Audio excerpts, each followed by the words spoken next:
Baik, selamat sore saudara-saudara yang saya kasihi dalam Tuhan Yesus Kristus.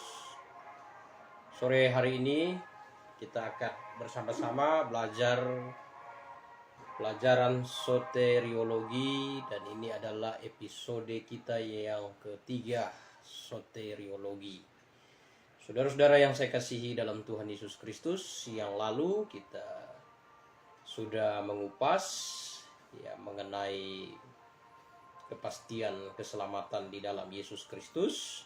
Nah, sore hari ini kita akan coba belajar bersama-sama untuk menjawab pertanyaan-pertanyaan yang sering muncul, yaitu bagaimana dengan posisi Abraham, Ishak, Yakub atau orang-orang perjanjian lama, bagaimana caranya mereka diselamatkan. Dan yang berikut juga seringkali muncul pertanyaan, diperbolehkankah sekarang ini orang Kristen makan makanan yang diharamkan di dalam kitab Imamat pasal 11 ayat 1 sampai 47. Nah, ini yang akan kita kupas pada kesempatan sore hari ini. Jadi saya harap masing-masing kita bisa ambil Alkitab, Alkitab kita di tangan, dan dengan Alkitab di tangan kita bisa belajar lebih banyak lagi. Dengan Alkitab di tangan kita bisa belajar lebih banyak untuk mengetahui kebenaran. Baik, sebelumnya bersabar sedikit, saya undang dulu teman-teman yang lain supaya tidak ada yang ketinggalan dari pelajaran soteriologi kita.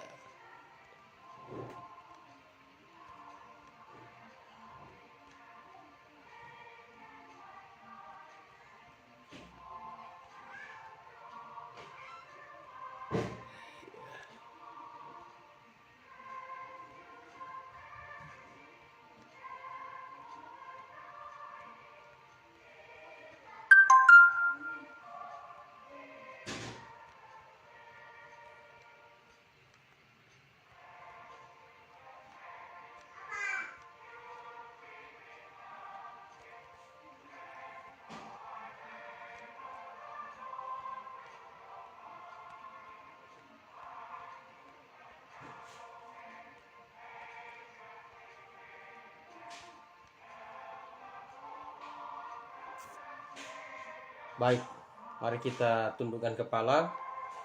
Sebelum kita memulai kelas kita, mari kita berdoa. Bapa Surgawi, kami mengucap syukur padamu Tuhan. Sore hari ini kami akan belajar kebenaran firman-Mu. Kami mohon Roh Kudus menerangi hati dan pikiran hamba yang menyampaikan, juga saudara-saudara yang menyaksikan melalui live streaming Facebook ini. Kami berdoa Tuhan agar melalui pelajaran ini kami semakin mengerti akan kebenaran-Mu.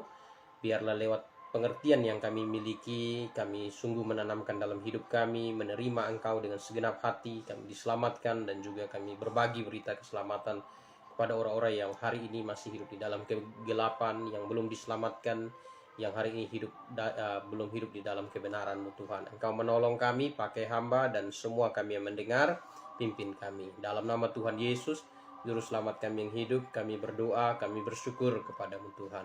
Amin.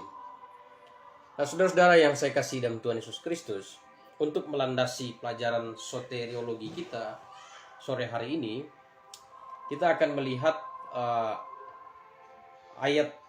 satu ayat di dalam Injil Yohanes, Yohanes pasal yang selamat sore Pak Gembala Maranatha, selamat sore buah. Injil Yohanes pasal yang ke-14 ayat yang ke-6. Ini ayat familiar sekali bagi kita. Kata Yesus kepadanya, "Akulah jalan dan kebenaran dan hidup. Tidak ada seorang pun yang datang kepada Bapa kalau tidak melalui aku." Jadi sini katakan Yesus berkata, "Akulah jalan dan kebenaran dan hidup. Tidak ada seorang pun yang datang kepada Bapa kalau tidak melalui aku. Ya, jadi ayat ini memberikan kita satu pengertian bahwa tidak ada satu orang pun yang datang kepada Bapa, tidak ada satu orang pun yang bisa ke sorga tanpa melalui Yesus Kristus. Yesus Kristus berkata, akulah jalan. Jadi jalan kebenaran menuju ke sorga, yaitu harus melalui Yesus Kristus. Nah, di dalam Kisah Para Rasul pasal 4 ayat 12, kita lihat Kisah Rasul 4 ayat 12 dikatakan, dan keselamatan itu tidak ada di dalam siapapun juga selain di dalam Dia. Sebab di bawah kolong langit ini tidak ada nama lain yang diberikan kepada manusia yang olehnya kita dapat diselamatkan. Jadi kita perhatikan ayat ini dikatakan, dan keselamatan tidak ada di dalam siapapun juga selain di dalam Dia. Jadi ini ayat ini memberikan satu penjelasan kepada kita bahwa keselamatan tidak ada di dalam nama siapapun di bawah kolong langit ini. Sebab di bawah kolong langit ini tidak ada nama lain yang diberikan kepada tidak ada nama lain yang diberikan kepada manusia yang olehnya kita dapat diselamatkan. Jadi patokan yang pertama kita lihat ialah Yesus Kristus sendiri mengklaim dirinya dialah jalan, kebenaran, dan hidup. Jadi siapapun yang ingin menuju kepada jalan hidup, jalan kebenaran, dan jalan menuju sorga, dia harus melalui Yesus Kristus.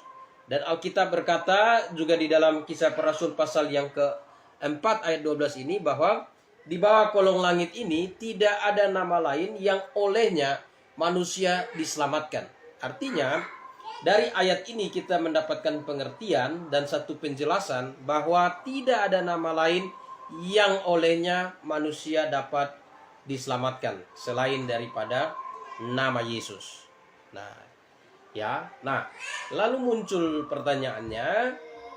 Pertanyaan yang muncul ialah Yesus Kristus hadir di dunia, berinkarnasi menjadi menjadi daging, Immanuel, itu sesudah kurang lebih 5.000 tahun peradaban yang ada di dunia.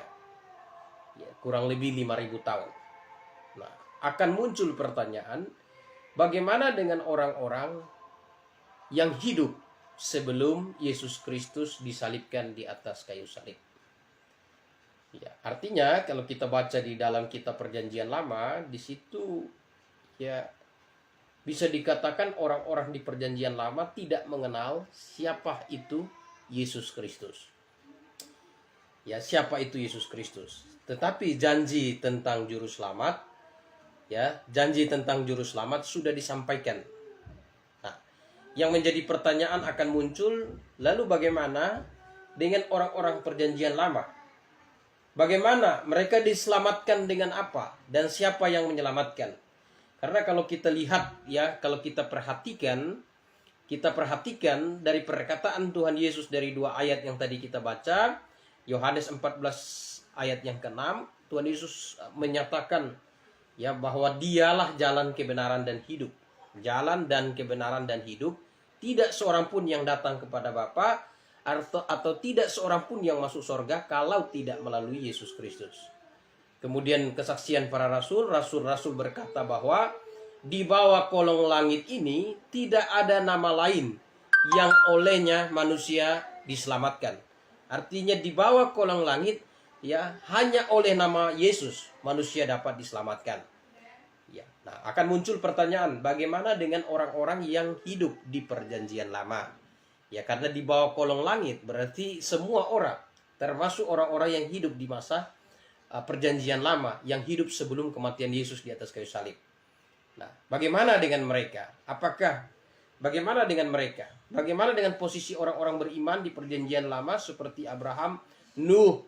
Apakah mereka diselamatkan? Nah, kalau mereka diselamatkan, bagaimana cara mereka diselamatkan? Karena Yesus Kristus berkata, tidak ada seorang pun yang bisa masuk surga tanpa melalui Dia. Satu. Yang kedua, dikatakan bahwa tidak ada nama lain di dunia ini yang olehnya manusia dapat diselamatkan. Nah, saudara yang saya kasih dalam Tuhan, Nomor satu, ya, dalam episode pertama kita sudah membahas apa itu keselamatan secara iman. Ya, keselamatan dari sudut pandang iman. Keselamatan dari sudut pandang iman ialah terbebas dari hukuman, terlepas ya dari hukuman, dari kebinasaan, dari hukuman dosa. Jadi keselamatan yang dibicarakan di dalam Alkitab atau keselamatan yang berhubung dengan iman adalah keselamatan yang berhubung dengan satu kehidupan yang berkenan kepada Allah, kehidupan yang terbebas dari hukuman api neraka. Nah, saudara yang saya kasih dalam Tuhan Yesus Kristus, apa yang menyebabkan manusia dapat masuk neraka? Kalau ditanya, apa penyebab seseorang dapat masuk neraka? Apa penyebab seseorang dapat masuk neraka? Nah, Alkitab berkata, ya, surga itu tempat yang maha kudus. Surga tempat yang maha kudus. Nah, karena surga tempat yang maha kudus, maka dosa sekecil apapun tidak dapat ada di surga. Nah, itu sebabnya kalau orang berdosa, maka dia tidak akan masuk surga. Kalau orang berdosa, dia tidak akan masuk surga. Ya, penginjil Markus Rohi, GBI Amazing Grace hadir. Salam untuk saudara-saudara di Sabu. Ya, jadi dosa sekecil apapun tidak bisa ada di surga. Artinya, ya, artinya orang berdosa tidak dapat masuk surga. Nah, itu sebabnya pertanyaannya, bagaimana caranya supaya masuk surga? Nah, cara masuk surga Tuhan Yesus sudah katakan, di bawah kolong langit ini tidak ada nama lain yang olehnya manusia diselamatkan. Satu. Yang kedua, Tuhan sendiri katakan, akulah jalan dan kebenaran dan hidup. Tidak seorang pun datang kepada Bapa kalau tidak melalui aku. Jadi, ini satu statement yang memberitahu kita bagaimana caranya ke surga. Caranya ke surga harus melalui Yesus. Ya, tapi pertanyaannya, bagaimana dengan orang-orang yang hidup di masa perjanjian lama, hidup sebelum kematian Kristus? Bagaimana caranya mereka masuk surga? Bagaimana caranya mereka membereskan dosa mereka? Nah, ya, jadi sekali lagi, untuk masuk surga, dosa harus dibereskan. Untuk masuk surga, dosa harus dibersihkan. Nah, dengan cara apa dosa dibersihkan? Di episode-episode yang lalu kita sudah lihat, dosa tidak bisa dibersihkan dengan perbuatan baik. Dosa tidak dapat dibersihkan dengan amal.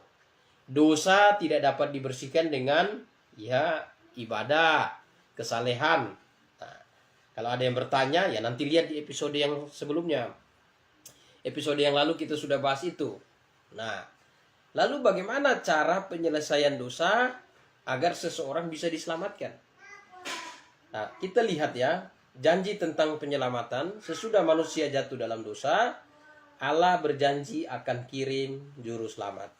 Nah, coba lihat Kejadian pasal 3 ayat yang ke-15. Ya, dikatakan di situ, aku akan mengadakan permusuhan antara engkau dan perempuan ini, antara keturunanmu dan keturunannya. Ya, keturunannya akan meremukkan kepalamu dan engkau akan meremukkan tumitnya. Ya, jadi ini janji akan kirim juru selamat. Ya, Tuhan sudah janji akan kirim juru selamat, dan Tuhan janji bahwa juru selamat itu akan datang dari keturunan perempuan. Nah, pertanyaannya, keturunan perempuan yang dimaksud di sini keturunan yang mana? Nah, orang masih sering salah toh, keturunan yang mana yang dimaksud di bagian ini? Nah, saudara yang saya kasih dalam Tuhan, saya mau beritahu bahwa satu-satunya keturunan perempuan di dunia ini ialah Yesus Kristus. Satu-satunya keturunan perempuan di dunia ini ialah Yesus Kristus. Ya. Lalu ada orang bertanya, loh, kan saya lahir dari rahim perempuan, masakan saya ini bukan keturunan perempuan? Nah, saudara-saudara yang lahir dari keturunan perempuan hari ini melalui proses pembuahan. Ya, ada laki-laki, ada perempuan, ya, kemudian ya jadilah manusia. Tapi Yesus murni. Dia betul-betul murni keturunan perempuan.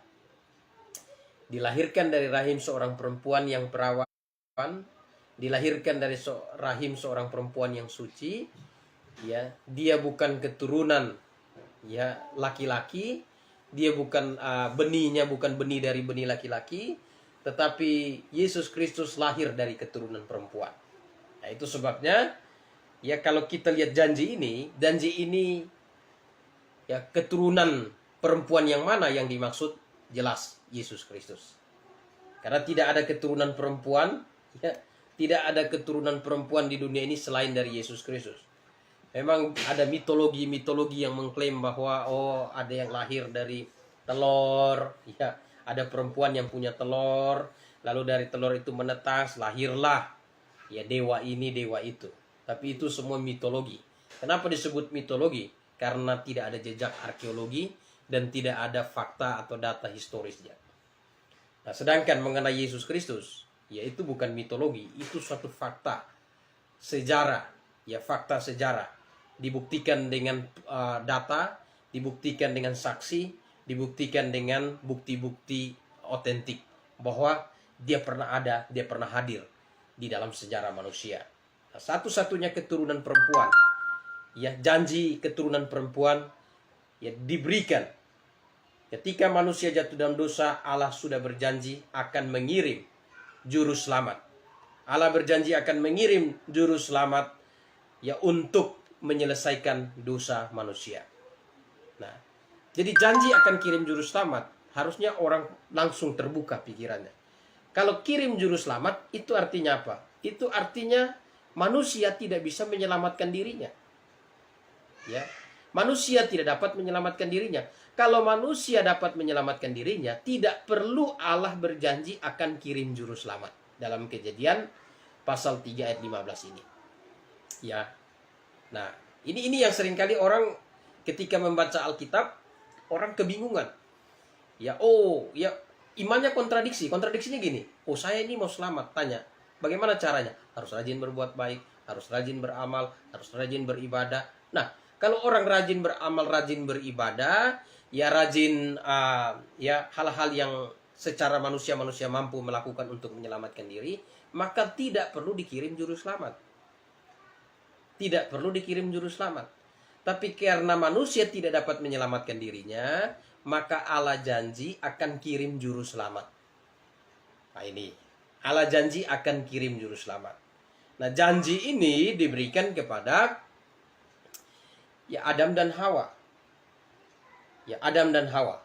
Dan kita lihat sesudah ya kita perhatikan pada waktu Adam dan Hawa jatuh dalam dosa, ya Allah mengambil kulit binatang untuk menutupi ketelanjangan manusia. Ya. Menutupi ketelanjangan manusia. Ya kalau kita lihat Kejadian pasal 3 itu 15, sesudah Tuhan janji akan kirim juru selamat, ya ayat 22 dikatakan ayat 21, dan Tuhan Allah membuat pakaian dari kulit binatang untuk manusia dan untuk istrinya itu, lalu mengenakan kepada mereka. Ya, jadi di sini sesudah Tuhan janji akan kirim juru selamat, lalu Tuhan ya membuat pakaian dari kulit binatang. Perhatikan ya, sebelum manusia jatuh ke dalam dosa, tidak ada pengorbanan binatang, tidak ada penumpahan darah. Ya, manusia diperintahkan untuk makan makanan ya tumbuh-tumbuhan yang berbiji. Itu makanannya. Artinya sebelum manusia jatuh dalam dosa, tidak ada penumpahan darah. Ada dosa, maka ada penumpahan darah. Makanya Alkitab berkata dalam kitab Ibrani, coba kita lihat ya, Ibrani. Lalu mungkin ada yang bertanya, kita kalau baca Alkitab kita harus teliti. Muncul pertanyaan, kalau begitu apa hubungannya darah dengan ya, apa hubungannya darah dengan dosa? Apa hubungan darah dengan dosa? Ya.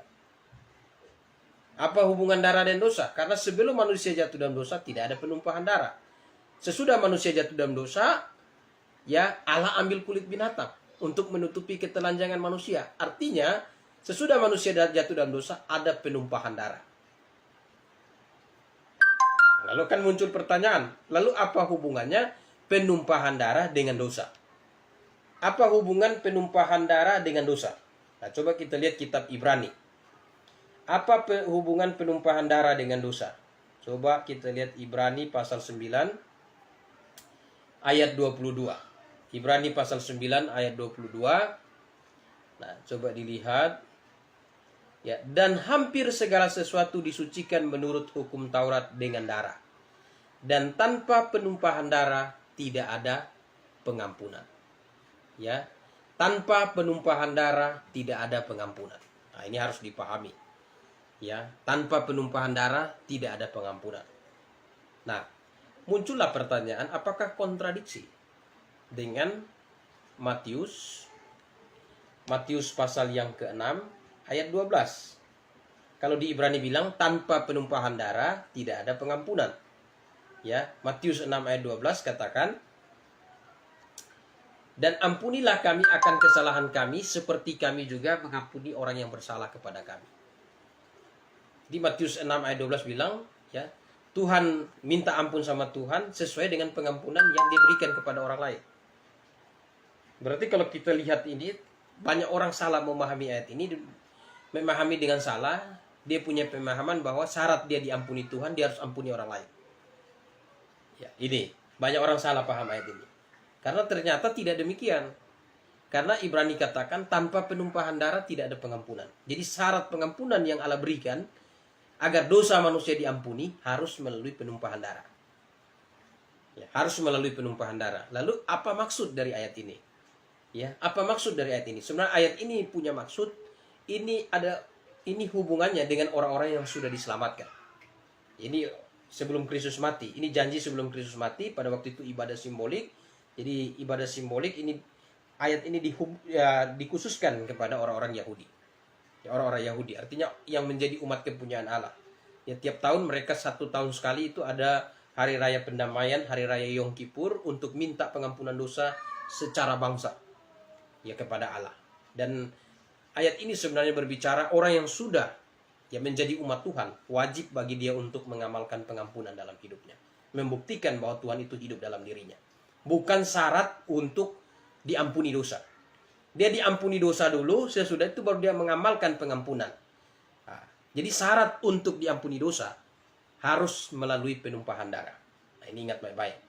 Syarat untuk diampuni dosa harus melalui penumpahan darah. Nah, saudara yang saya kasihi dalam Tuhan, lalu darah siapa yang harus ditumpahkan? Darah siapa yang harus ditumpahkan? Nah, coba kita lihat Matius 26. Ya, kan ini darahnya banyak yang ditumpahkan, darah pahlawan, darah banyak, ya, darah, ya, yang mati, isi segala macam, itu kan juga penumpahan darah. Nah, pertanyaannya, darah siapa yang harus ditumpahkan baru manusia dapat pengampunan dosa? Coba kita lihat, ya, Matius 26 ayat 28. Yesus berkata, sebab inilah darahku, darah perjanjian yang ditumpahkan bagi banyak orang untuk pengampunan dosa. Nah, jadi Ibrani pasal 9 ayat 22 katakan, tanpa penumpahan darah tidak ada pengampunan. Dan darah yang dimaksud penumpahan darah siapa? Yesus Kristus menyatakan bahwa, ya, darahnya ditumpahkan bagi banyak orang untuk pengampunan dosa. Jadi dosa manusia diampuni lewat penumpahan darah Yesus. Ya, bukan darah, ya, ISIS, ya, bukan darah sembarangan, tetapi penumpahan darah Yesus. Ya. Lalu pertanyaannya seperti tadi dikatakan, bagaimana dengan orang-orang yang hidup sebelum Kristus disalibkan? Bagaimana caranya supaya dosa mereka dihapuskan?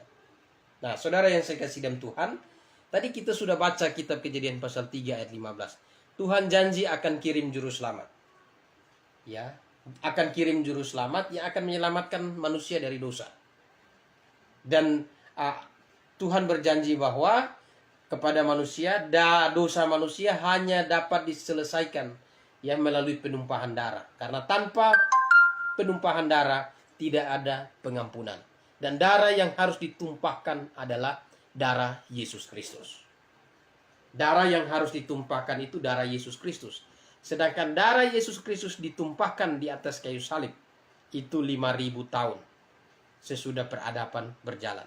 Lalu pertanyaannya akan muncul, bagaimana dengan orang-orang yang hidup sebelum Kristus disalibkan? Ya, sebelum Kristus disalibkan. Nah, karena tidak sanggup menjawab masalah ini, maka banyak orang berkata bahwa yang hidup sebelum Kristus disalibkan, mereka hidup karena berbuat baik. Mereka hidup karena mereka sanggup melakukan hukum Taurat. Mereka hidup karena mereka saleh. Nah, semua itu sudah saya jelaskan yang lalu. Kalau ingin masuk surga, ingin dihapuskan dosa dengan cara yang demikian, maka neraka tempatnya. Karena kalau manusia sanggup membereskan dosanya, tidak perlu Allah janji kirim juru selamat. Ya, Allah janji kirim juru selamat. Nah, ini pertanyaannya yang muncul. Nah, saudara yang saya kasih dalam Tuhan, mari kita lihat bagaimana cara orang-orang yang hidup sebelum penyaliban Yesus atau orang yang hidup di masa perjanjian lama, mereka diselamatkan oleh darah Yesus, bukan darah yang lain. Bagaimana mereka diselamatkan oleh darah Yesus? Ya. Nah, coba kita lihat ya di dalam kitab Kejadian, mulai dengan Kejadian pasal 4. Ya, ini kisah Kain dan Habel. Kain dan Habel, dan kita lihat kisah Kain dan Habel, nanti bisa baca semuanya. Ternyata Tuhan menolak persembahan Kain dan menerima persembahan Habel. Nah, kalau kita lihat dari kacamata kitab Kejadian ini, akan memunculkan banyak penafsiran. Macam-macam. Penafsiran yang muncul, Tuhan menolak persembahan Kain, karena muncul penafsiran bahwa Kain mempersembahkan, karena dia seorang petani, tapi dia mempersembahkan persembahan tumbuh-tumbuhan yang busuk. Tapi kalau kita baca di sini, tidak ada dikatakan demikian. Ya. Selanjutnya kita baca ya. Selanjutnya dilahirkan Habel adik Kain, dan Habel menjadi gembala kambing domba, Kain menjadi petani. Jadi profesi Kain petani, profesi Habel gembala, ya, peternak. Setelah beberapa waktu lamanya, maka Kain mempersembahkan sebagian dari hasil tanahnya itu kepada Tuhan sebagai korban persembahan. Jadi Kain mempersembahkan sebagian hasil tanah sebagai korban persembahan. Habel juga mempersembahkan korban persembahan dari anak sulung, kambing dombanya. Ya, garis bawahi, dia mempersembahkan korban persembahan dari anak sulung kambing dombanya, yakni lemak-lemaknya. Maka Tuhan mengindahkan Habel dan korban persembahan itu. Tetapi Kain dan korban persembahan itu tidak diindahkannya. Lalu hati Kain menjadi panas dan mukanya muram.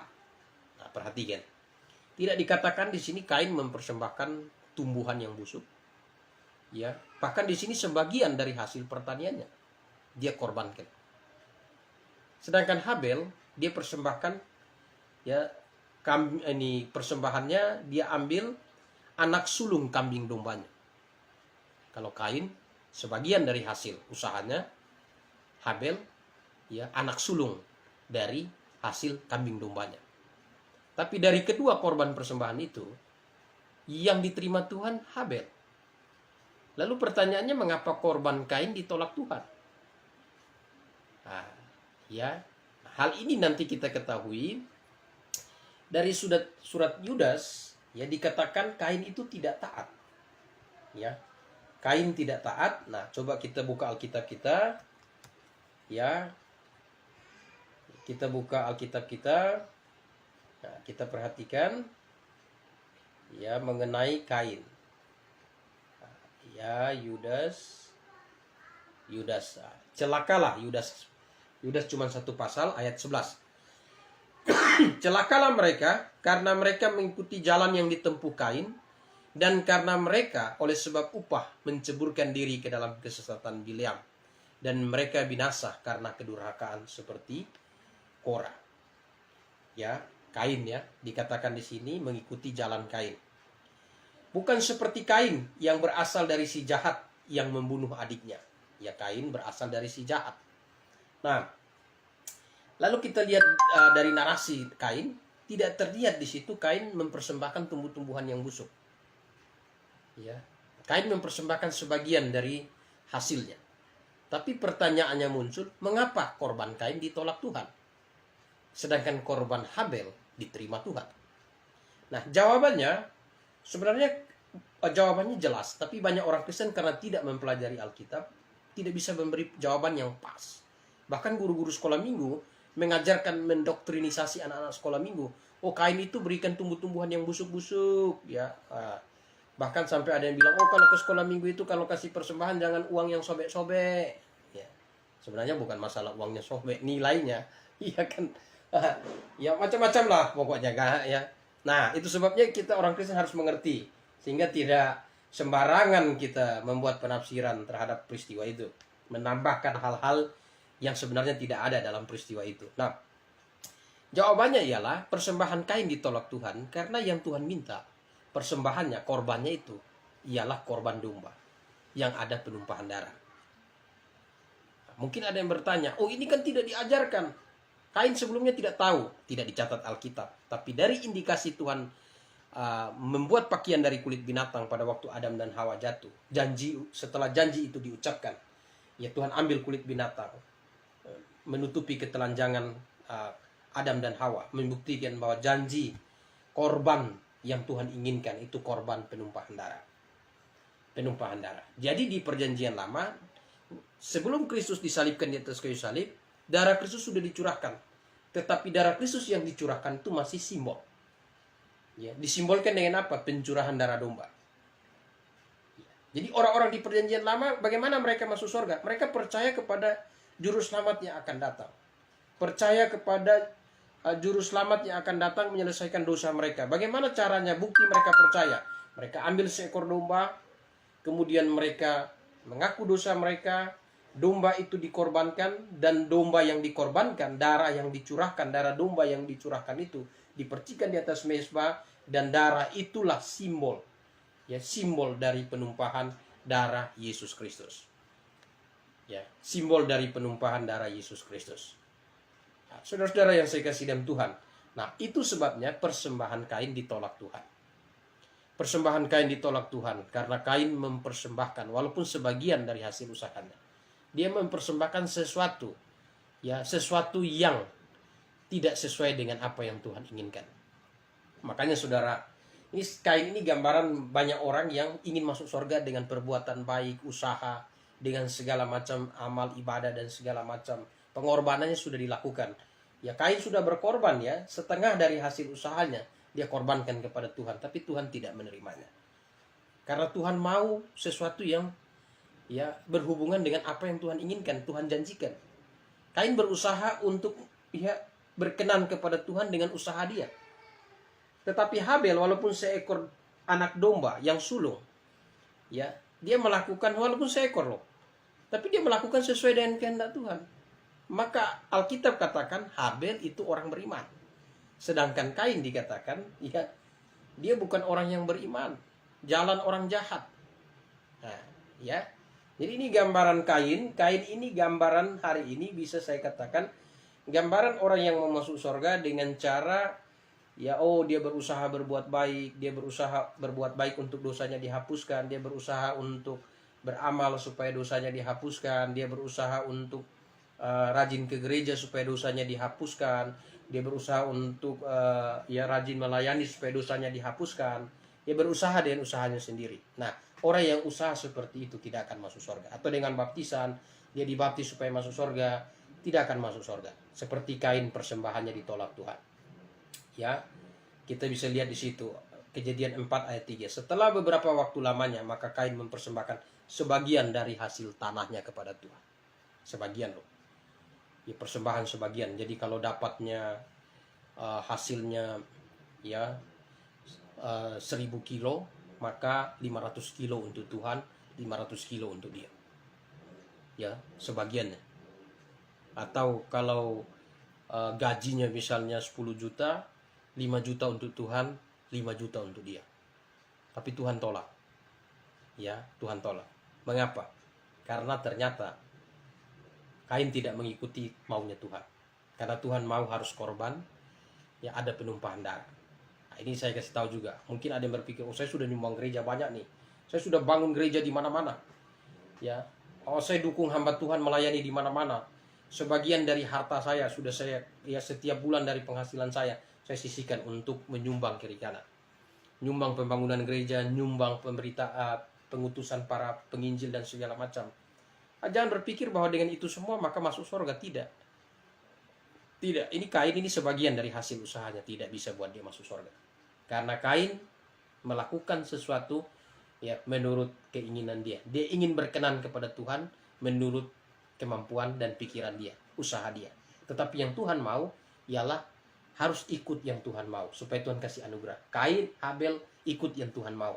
Habel ambil domba, Habel korbankan domba, dan Alkitab katakan Habel adalah orang beriman. Ibrani 11 ayat 4. Habel orang beriman. Karena Habel mempersembahkan domba. Domba adalah gambaran dari juru selamat yang akan datang. Jadi Habel diselamatkan. Habel disebut orang beriman karena Habel mempersembahkan domba. Domba adalah gambaran dari juru selamat yang akan datang. Jadi orang-orang di perjanjian lama, orang-orang yang hidup sebelum penyaliban Yesus Kristus di atas kayu salib, mereka masuk surga dengan cara mempersembahkan domba. Ya, domba yang dikorbankan adalah gambaran. Darah domba yang dicurahkan di atas mezbah adalah gambaran dari pengorbanan darah Yesus Kristus. Ya. Nah, ya. Jadi mulai dari Adam, ya, Nuh, Abraham, Ishak, Yakub, Musa, Daud, dan segala macam orang-orang yang hidup di perjanjian lama, mereka diselamatkan. Ya, mereka dapat masuk surga dengan darah Yesus. Darah Yesus. Orang bertanya, darah Yesus yang mana kan? Yesus belum mati di atas kayu salib. Betul. Yesus memang pada waktu itu belum mati di atas kayu salib. Tetapi darah Yesus Kristus disimbolkan dengan pengorbanan darah domba yang dikorbankan di atas mezbah pada waktu ya orang-orang yang hidup sebelum Kristus disalibkan. Nah ini jawabannya. Ya kalau kita baca Alkitab kita akan mengerti itu. Ya, nah lalu muncul pertanyaannya. Karena waktu itu belum ada gereja. Ya, zaman perjanjian lama kan tidak ada gereja. Belum ada gereja. Lalu bagaimana caranya orang diselamatkan? Dengan ritual apa orang diselamatkan? Dengan cara apa kebenaran itu diberitakan? Nah, ya. Nah, saudara yang saya kasih dalam Tuhan. Kita baca di Alkitab. Coba kita buka Alkitab kita. Ya, Kejadian. Kita bisa lihat Kejadian.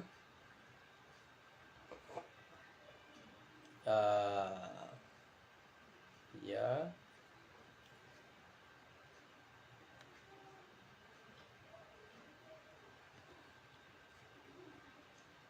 Nah, kita lihat di dalam kitab Kejadian mengenai peristiwa Nuh. Ya. Peristiwa Nuh kita bisa lihat di situ. Nuh sesudah air bah, ya dia turun dari bahtera. Kemudian kita baca di Alkitab Kejadian pasal 8 atau pasal 9, nanti saudara-saudara bisa cari di situ. Ya. Waktu itu Nuh buat kebun anggur dan dia mabuk karena anggur yang dia buat. Dia telanjang. Nah, dalam bahasa Ibrani salah satu anaknya yang bernama Ham mensodomi dia. Ya, sodomi dia dan Nuh mengutuk Ham, memberkati Sem dan Yafet. Ya, nah, mengapa? Ya kalau kita lihat di sini Nuh diberi kuasa untuk memberkati dan mengutuk. Ya, lalu kita lihat lagi ada Abraham diberi kuasa untuk memberkati dan mengutuk. Yakub juga memberi kuasa untuk memberkati dan mengutuk. Tetapi kita baca kemudian Musa, ya, Musa, Daud, Salomo tidak diberi kuasa untuk memberkati dan mengutuk. Nah, ini yang saya mau sampaikan, ya. Mengapa? Mengapa? Nah, ternyata ada perubahan sistem tata ibadah. Ya, jadi tata ibadahnya saya kasih tahu, dari manusia jatuh dalam dosa sampai hukum Taurat diturunkan. Hukum Taurat diturunkan itu zaman Musa. Artinya sebelum Musa ada, ya sebelum hukum Taurat diturunkan, itu sistem ibadahnya, beribadahnya bukan ke gereja, ya, bukan ke bait Allah, tapi ibadahnya itu di family altar atau mesbah keluarga, ya, family altar atau mesbah keluarga. Dengan yang bertindak sebagai imam itu ialah setiap ayah,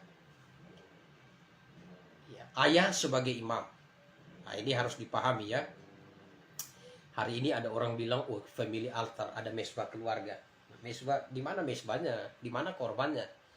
Ya, jadi kan agak ngaco-ngaco di situ. Nah, tetapi kita lihat di sini, ya, hari ini, ya, pada waktu masa itu ibadahnya dari manusia jatuh dalam dosa sejak kejatuhan sampai masa hukum Taurat diturunkan. Artinya sebelum hukum Taurat diturunkan, ibadahnya itu di mesbah keluarga, family altar, mesbah keluarga. Jadi bukan ke gereja, bukan ke bait Allah, tetapi di mesbah keluarga. Mesbah keluarga. Jadi tiap-tiap anggota keluarga, ya, bawa korbannya.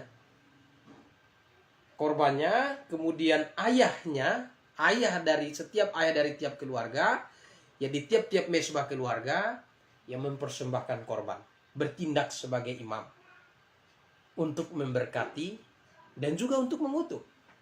Allah beri kuasa untuk memberkati dan mengutuk. Jadi sebelum ada suku Lewi, yang menjadi imam itu setiap ayah, ya, dan yang menjadi tiang penopang dan dasar kebenaran atau pusat untuk penyembahan itu family altar atau mesbah keluarga. Nah, ini harus dipahami baik-baik, ya, mesbah keluarga. Nah, itu sebabnya kita baca di Alkitab, ya, mengenai kasus Ayub.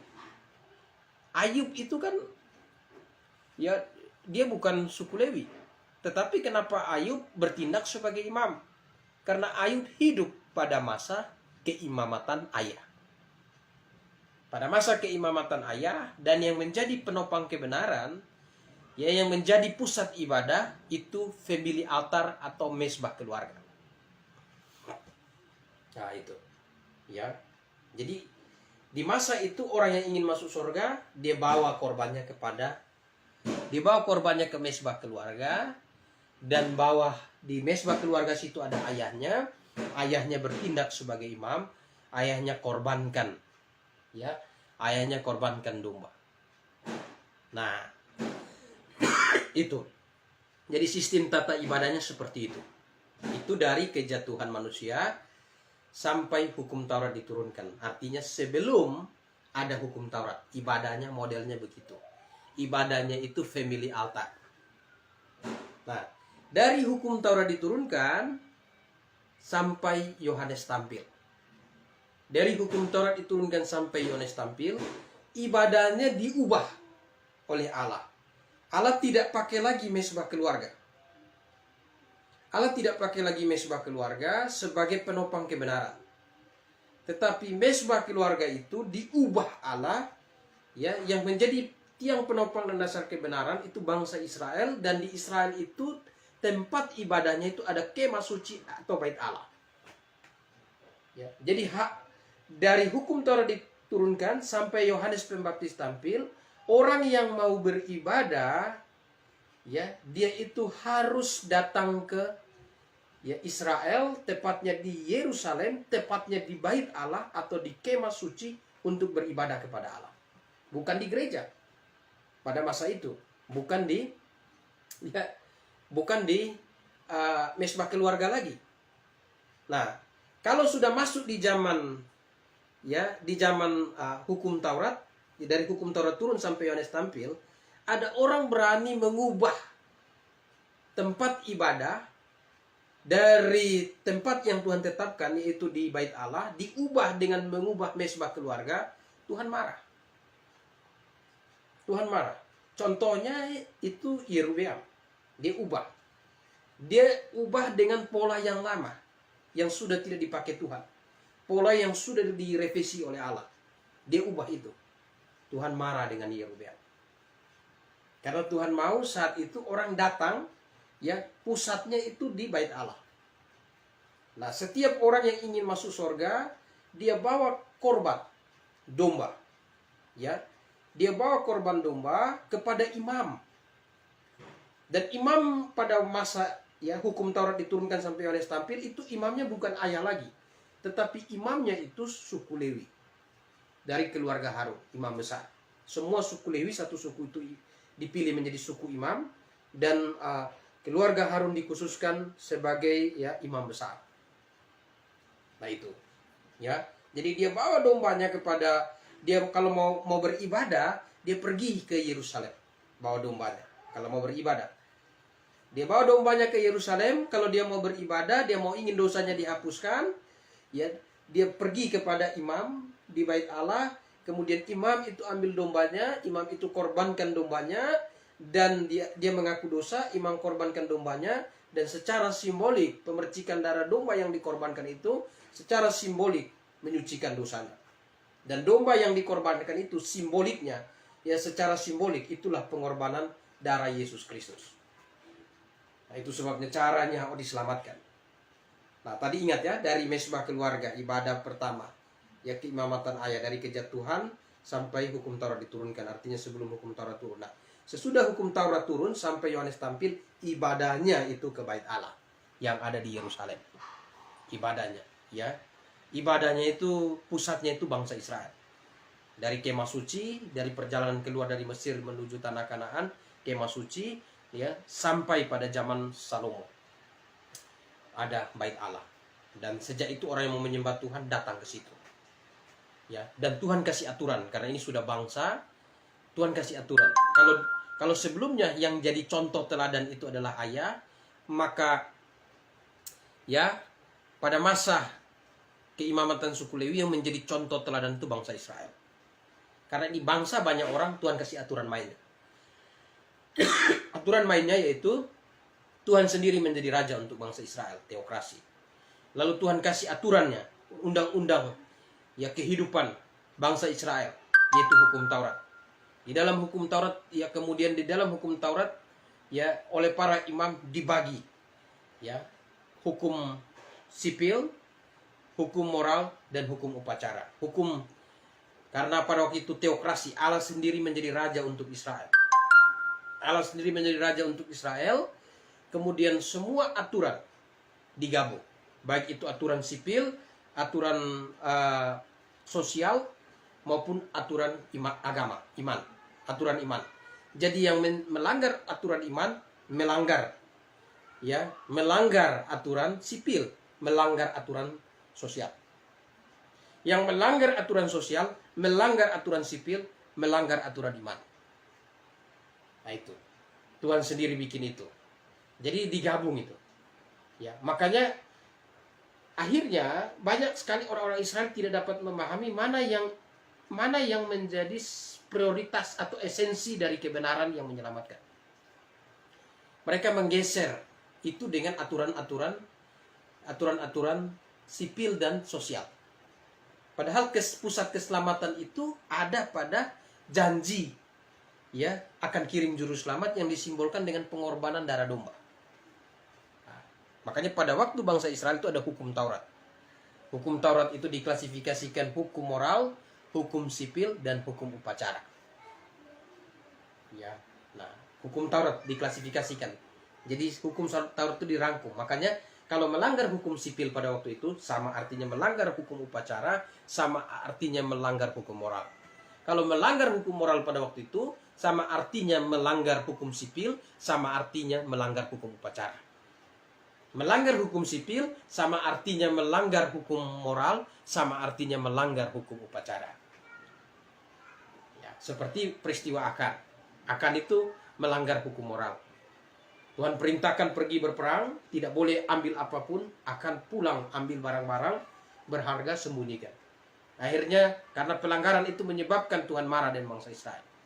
Perang berikutnya kalah. Akhirnya dicari tahu penyebab kekalahan, tahulah masalahnya karena akan mengambil barang berharga sebelumnya. Padahal sebelumnya Tuhan sudah larang. Akhirnya Akan dan keluarga dan binatang-binatangnya dibawa ke satu lembah, dilempar sampai mati di sana. Ya, nah ini yang harus kita paham. Ya, jadi, nah hukum Taurat tidak menyelamatkan, tapi hukum Taurat itu menuntun kepada janji keselamatan. Karena Tuhan waktu itu pakai bangsa Israel sebagai penopang kebenaran. Nah, Tuhan pakai bangsa Israel sebagai penopang kebenaran pada waktu itu. Ya, Tuhan pakai bangsa Israel sebagai penopang kebenaran. Hukum Taurat tidak menyelamatkan. Nah, ya. Dan bangsa Israel dikhususkan. Dan sebagai simbol kekhususan itu hukum Taurat dan sunat. Berbeda dari bangsa-bangsa lain pada waktu itu. Ya, saya berdiskusi, berdialog dengan Rabi Yahudi. Dia bilang Nuh itu sudah sunat. Ya, Adam dan segala macam sudah sunat. Ini lucu. Ya, kalau mereka sudah sunat, tidak perlu lagi Tuhan janjikan sunat kepada Abraham. Ya, tidak perlu lagi begitu. Ada yang bilang Abraham kan goyim, makanya suruh sunat. Loh, kalau Abraham itu goyim, bangsa lain, bagaimana dengan Adam, Nuh, segala macam? Semua bangsa lahir dari situ. Tidak masuk akal, terlalu dipaksa. Janji sunat diberikan kepada Abraham karena Abraham Tuhan mau bentuk satu bangsa khusus, ya, yang dikhususkan Tuhan, yang disucikan Tuhan, ya, sebagai satu bangsa pilihan yang menjadi penopang kebenaran. Nah, sampai kapan itu berlaku? Nah, tadi ibadahnya itu family altar sebelumnya. Nah, pada masa bangsa Israel ibadahnya itu di Bait Allah. Ya, ibadah mau pergi ibadah itu di Bait Allah. Nah, saudara yang saya kasih dalam Tuhan, imamnya suku Lewi. Nah, sampai kapan itu terjadi? Ya, Lukas 16 ayat 16 kita lihat. Lukas 16 ayat 16. Ya. Lukas 16 ayat 16 katakan, hukum Taurat dan kitab para nabi, ya, hukum Taurat dan kitab para nabi berlaku sampai kepada zaman Yohanes. Dan sejak waktu itu kerajaan Allah diberitakan dan setiap orang yang menggagahi berebut memasukinya. Hukum Taurat dan kitab para nabi berlaku sampai tampil Yohanes. Mengapa? Karena sejak tampilnya Yohanes, ya, nubuat para nabi, sebelum ada hukum Taurat sudah ada nabi toh. Nubuat para nabi yang dinubuatkan, ya, Abraham itu disebut nabi juga. Yang sudah dinubuatkan di dalam kitab perjanjian lama sudah digenapi. Kalau di perjanjian lama mereka percaya korban domba, ya, darah domba itu simbol dari darah penumpahan darah juru selamat yang akan datang. Maka yang mereka imani di perjanjian lama, mereka imani di zaman keimamatan ayah, mereka yang imani di zaman keimamatan suku Lewi digenapi pada waktu Yohanes tampil. Karena mengapa? Yohanes 1 ayat yang ke-29 katakan, pada waktu Yohanes tampil, Yesus datang, Yohanes menunjuk Yesus dan berkata, lihatlah anak domba Allah yang menghapus dosa dunia. Jadi darah domba yang sesungguhnya, domba yang sesungguhnya sudah datang. Domba yang sesungguhnya sudah datang, yaitu Yesus Kristus. Dari zaman Yohanes tampil. Nah, sejak Yohanes tampil, terjadilah peralihan sistem tata ibadah. Dari ibadah simbolik, ya, tadinya domba itu simbol. Dari ibadah simbolik, masuk ke dalam ibadah dalam roh dan kebenaran. Yesus Kristus berkata kepada perempuan Samaria, ya, saatnya akan tiba dan sudah tiba, penyembah-penyembah yang benar akan menyembah Bapa dalam roh dan kebenaran. Ya, itu kata menyembah di situ proskuneo. Ya, berbeda dengan liturgia. Ya, liturgia. Roma 12 ya ayat 2. Persembahkanlah tubuhmu sebagai persembahan yang kudus, itu adalah ibadah. Kata ibadah di situ ya letreia. Logiken letreia, ibadah sejati, ibadah yang sesuai dengan akal sehat. Logiken letreia, tubuhmu pada masa Rasul Paulus tulis itu, tubuhmu itu ibadah logikan letreia, ibadah yang sehat. Nah, kalau dulu sebelum Yohanes tampil, ibadahnya itu letreianya itu bukan hidup, tapi letreianya itu harus ke bait Allah. Karena di sana ibadah liturgia adalah ibadah yang berhubungan dengan tata cara upacara seremonial. Sedangkan ibadah dalam roh dan kebenaran proskuneo itu pusatnya hati. Nah, kalau liturgia itu ya, ibadah liturgia itu ya harus ikut dia punya aturan upacara, bawa domba kepada imam, imam percikan dengan segala aturan main yang sudah Tuhan atur. Kalau tidak ikut aturan main, ya bisa ya hancur seperti anak-anak Imam Eli, Hofni dan Phinehas. Ya Tuhan murka dengan mereka. Ikut sedetail mungkin. Itu liturgia. Ya liturgia.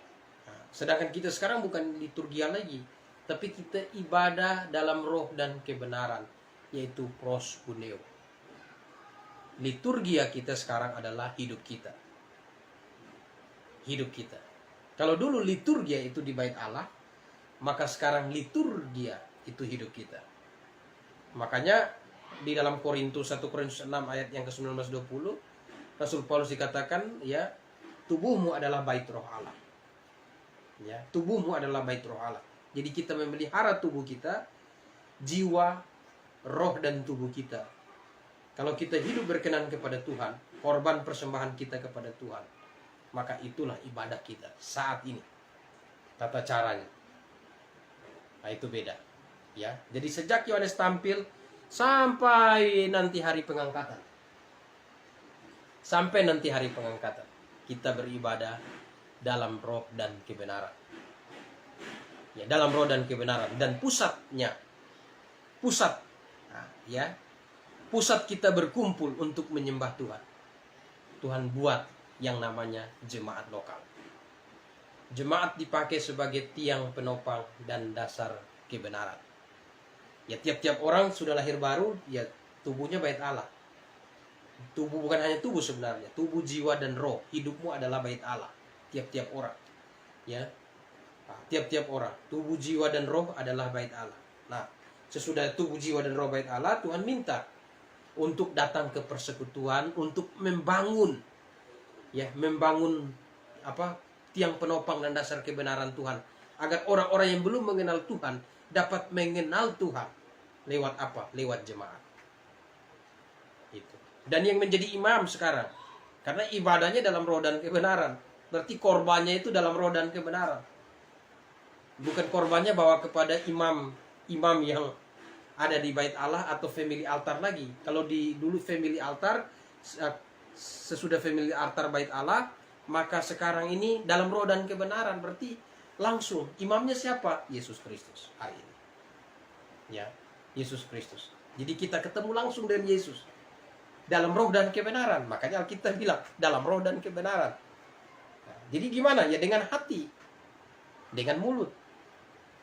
Ya, hati betul-betul percaya, mulut mengaku. Nah, dan jemaat lokal yang Alkitabiah, jemaat lokal loh, bukan jemaat universal. Jangan bilang universal, tapi jemaat lokal, karena jemaat yang Alkitabiah itu lokal.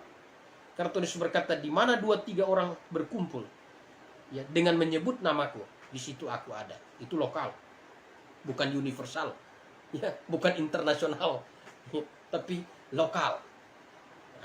2-3 orang berkumpul dengan menyebut namaku, di situ aku ada. Itulah tiang penopang dan dasar kebenaran. Ya. Hari ini orang misalnya sudah selamat, oh saya tidak mau ini, saya yakin saya selamat segala macam. Oke. Ya, bukti selamat, perintah berikutnya harus ke gereja lokal. Dan di gereja lokal, sebagai tanda bahwa sudah diselamatkan, dia harus menyerahkan diri, dibaptis. Baptis untuk bergabung. Saya siap untuk dijadikan murid. Saya siap untuk menjadi saksi Kristus dalam jemaat lokal. Jadi tidak benar juga baptis orang pergi menginjil, baptis tinggalkan orang, tidak benar. Harus dijemaatkan. Harus dijemaatkan. Kalau tidak dijemaatkan, membuat jemaat. Ya. Nah, saudara yang saya kasih dalam Tuhan, karena waktu kita akhiri, ya minggu depan kita sambung lagi dengan penguraian mengenai tadi mengenai masalah bagaimana orang-orang perjanjian lama diselamatkan masuk surga sudah jelas, yaitu dengan cara dengan cara percaya kepada Yesus. Ya, lewat darah Yesus yang menyucikan. Nah, darah Yesus di perjanjian lama itu apa? Simbolnya darah domba. Ya, domba yang dikorbankan. Nah, pusat ibadahnya kita sudah belajar. Sebelum ada bangsa Israel, pusat ibadahnya itu family altar, ayah imam. Sesudah bangsa Israel ada, pusat ibadahnya itu bait Allah dengan suku Lewi imam. Nah, kita sekarang pusat ibadahnya ya bukan lagi family altar, bukan lagi bait Allah Yerusalem, tetapi hati kita, karena beribadah dalam roh dan kebenaran. Dan imam kita bukan lagi ayah, bukan lagi suku Lewi, imam kita adalah Yesus Kristus. Kita sekarang imam kita adalah Yesus Kristus. Ya, nah, lalu mengenai makan, karena sekarang ibadahnya dalam roh dan kebenaran, saya selesaikan dulu. Ibadahnya dalam roh dan kebenaran, maka tidak ada unsur-unsur lahiriah. Tidak ada unsur-unsur lahiriah ya yang hari ini menyimbolkan dosa dan kebenaran. Tidak ada unsur-unsur lahiriah, termasuk makanan. Kalau bangsa Israel dulu dilarang makan babi, oke. Ya, dilarang makan binatang berkuku belah tidak memamah biak. Binatang berkuku belah yang tidak memamah biak, ya salah satunya babi, kelinci, tikus. Ya. Nah, yang boleh dimakan itu binatang berkuku belah yang memamah biak. Kemudian kalau ikan-ikan yang tidak bersisik tidak boleh dimakan. Belut, ya, tidak boleh. Nah, itu binatang yang haram. Menyentuh bangkai haram. Itu dulu bangsa Israel. Sampai kapan Yohanes tampil? Karena itu dulu ibadah simbolik. Jadi makanan menyimbolkan dosa dan kebenaran. Kalau sekarang ya makan, kalau makanan itu tidak menyandung kita makan. Ya, makan. Makan apa saja yang bisa dimakan. Yang bisa dimakan kita boleh makan. Tetapi prinsipnya jangan sampai karena makanan orang tersandung. Kita boleh makan apa aja sekarang. Karena kita sekarang ibadahnya dalam roh dan kebenaran. Yang dipentingkan sekarang ini kesucian hati kita, sehingga ibadah kita dalam roh dan kebenaran ini diterima Tuhan. Begitu. Ya, kesucian hati kita. Ya, Alkitab katakan tanpa kesucian tidak ada orang melihat Allah. Jadi kesucian ini penting. Kesucian hati menghubungkan kita secara roh dan kebenaran kepada Allah. Begitu. Nah, itu. Ya, jadi sekarang boleh makan apa aja. Bahkan di dalam Timotius katakan kalau hari ini ada orang larang makan makanan tertentu, itu ajaran setan-setan. Ya, ajaran setan-setan. Nah, jadi makan apa aja. Nah, ya. Ini ya oke, kita cukup sampai di sini. Kita sambung minggu depan episode yang berikutnya. Terima kasih. Saya Gembala dan Ciswat, ya, salam sejahtera untuk kita, dan saya himbau setiap Kamis jam 4 ya, jam 4 sampai jam 5 waktu Indonesia Tengah sore, jam 4 sampai jam 5 sore itu ada kelas eklesiologi live streaming Facebook. Ya, kalau di Indonesia Barat itu ini jam ya 3 ke 4 di sana, jam 3 jam 4.